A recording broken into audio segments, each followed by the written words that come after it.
Y'all may be seated. Good morning, saints. Good morning, sinners. As we begin to wrap up our summer sermon series on the letter to Ephesians, we move into some harder territory with the language from the Apostle Paul to that Ephesian community. He begins piling on a lot of warnings and admonitions, and he gets us into a lot of heavy talk. It's some intense conversation about idolatry and fornication and licentiousness and gossip and slander and all these crazy things. And that's why we chose this reading from also the book of Matthew, a hard reading from Jesus about a son set against a father and a daughter set against a mother and kids set against each other. It's difficult conversation, and Jesus says, whoever denies me, I'll deny them as well. And so we have some roadblocks that we have to talk about. I was wondering from the Apostle Paul, if he were to write this letter today about the kinds of impurity that he might want to talk about, what would an example of that impurity be? And the best example I could come up is if you just happen to become an SEC fan for the rest of your life, right? And no slander or gossip or filthy talk, those are Philadelphia Eagle fans that he's talking about there, right? So, no, not really. No, I get a lot of stares out there. All right.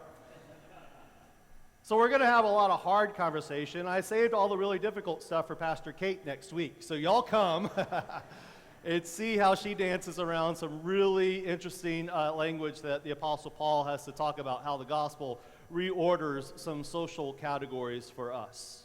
But what I want to get into today in the fifth letter of Ephesians here, the fifth chapter here to the letter of the Ephesians, begins with a story. And it's a story about my Uncle Steve. Several years ago, my Uncle Steve was fighting lung cancer, and he got a really bad prognosis from the doctors. After a scan, they said, Steve, this cancer is spread throughout your body, and we don't think there's anything more that we can do for you. And so my Uncle Steve decided to enter into palliative care, and he entered into a hospice program, and he went home to make the most of his time. My Uncle Steve was a big man, standing about 6'5", and he had a big presence about him. And his family asked him, pardon me, if there was anything special that he wanted to do with his remaining time. And being a big man, you wouldn't get that from my Uncle Steve. He was a very meek and mild soul. He was just a very humble guy. He never really asked for much out of life. But he did ask the family for one thing. He said, can we have a Thanksgiving dinner right now? Can we have a Thanksgiving dinner? It was the end of summer, and November was still a long ways away. But Thanksgiving was his favorite time of year. And he wasn't sure if he would make it to that holiday. And if he did make it to that holiday, he wasn't sure what kind of shape that he would be in. He wanted to celebrate Thanksgiving while he could. So the family put the word out, and we all gathered on a very hot end of summer day in Midland, Texas, where everything is perpetually brown. You know how the Eskimos have like 50 words for snowfall? Folks from Midland have 50 words for just the color brown, right? There's so many colors and shades that are out there. But all of Uncle Steve's favorite dishes were on this table.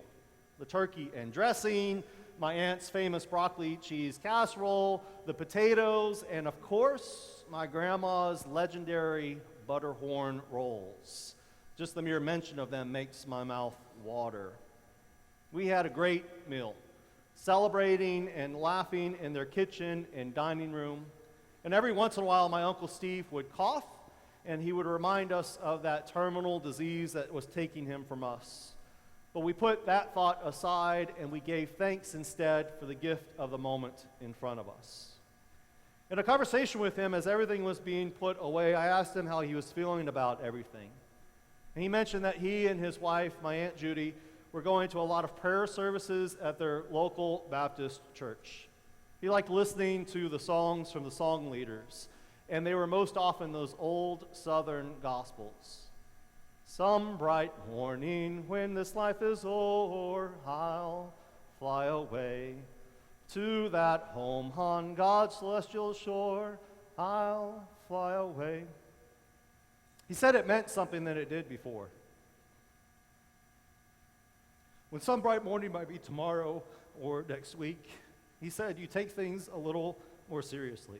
He was sad to be leaving everyone behind, but he was looking forward to his future because he knew of God's promises for him in his life.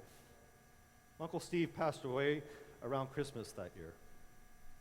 And I tell you this story because at the same time there was something happening in my life that really connected with what my Uncle Steve was going through. As a church, we were moving through the lectionary, and the fifth chapter of this letter to the Ephesians was popping up, and I was reflecting on this time.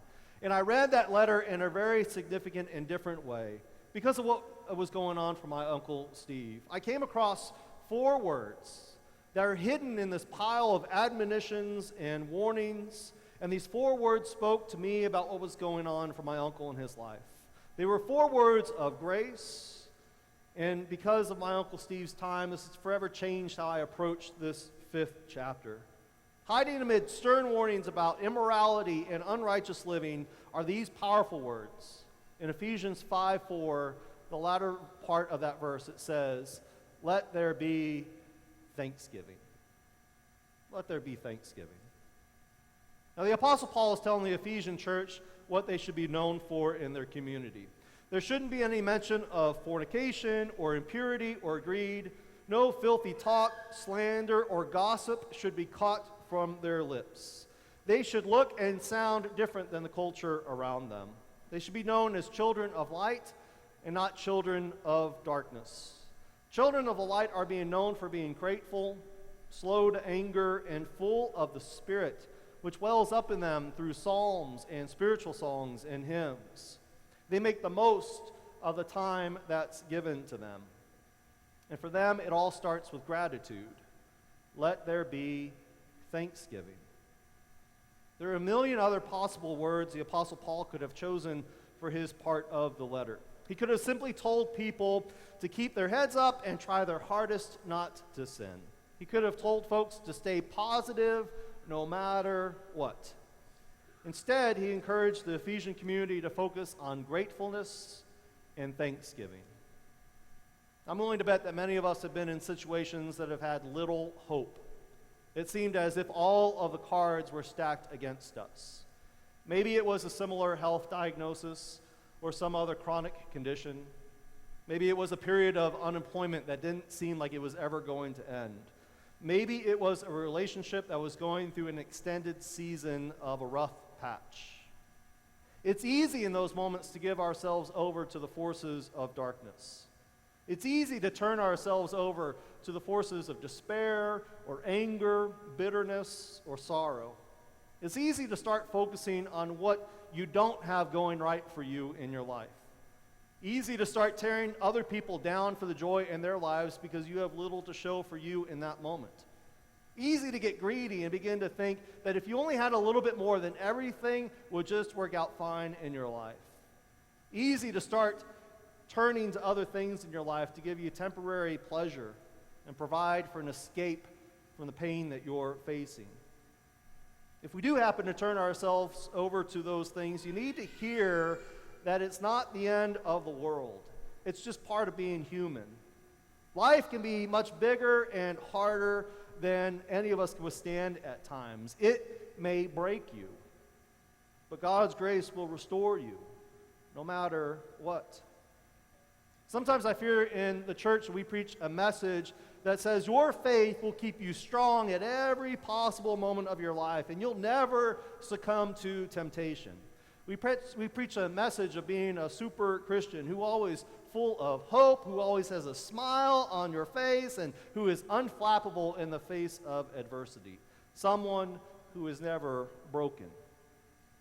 That's not the case, honestly, with our faith. Our faith is given to us to repair us, to heal us when we are broken, to put us back together again when life has done its worst to us. It doesn't have the power to make us bulletproof, but it does have the power to resurrect us. When we get stuck counting all of the things that are against us, our faith kicks in to remind us of the God who is for us and just how much we have to be thankful because of God's work in our own lives.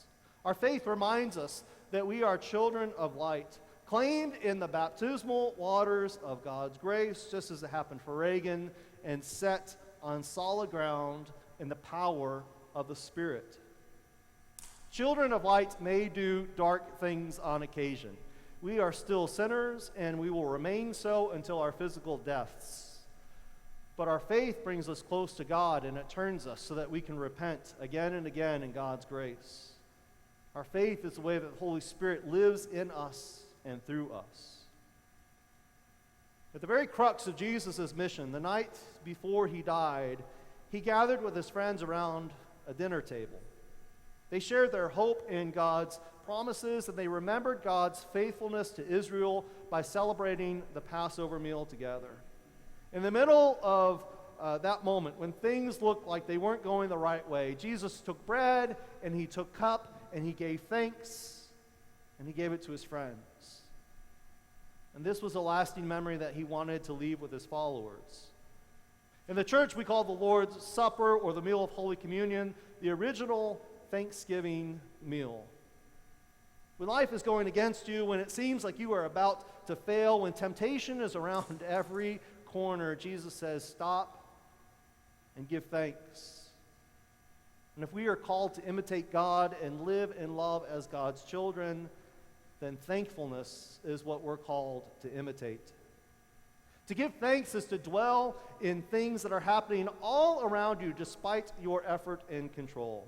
Things like the sun coming up today, the birds singing in the air, the kindness found within a stranger's smile, or the thoughtfulness behind someone's encouraging words to you.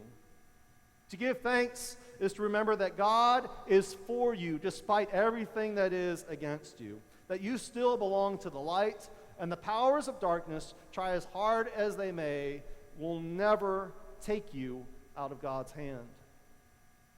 Yesterday I received an email.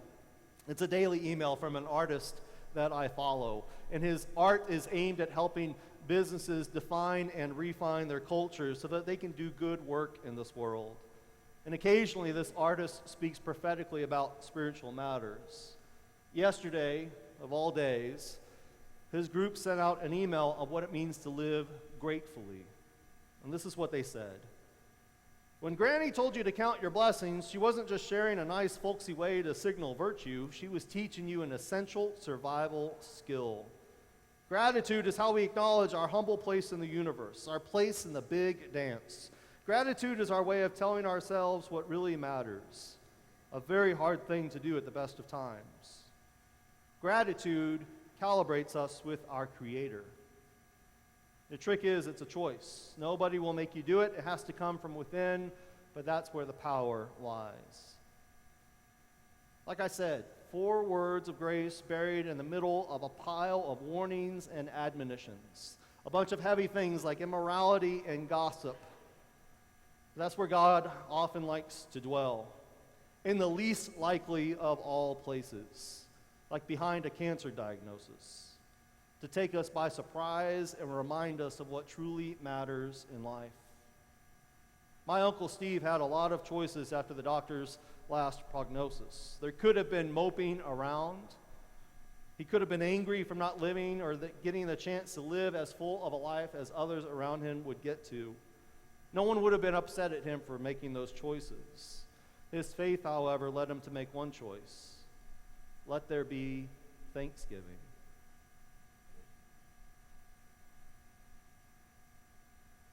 My prayer for you this day is for God's strength to live through you, to help you go through whatever season of life that you might be going through.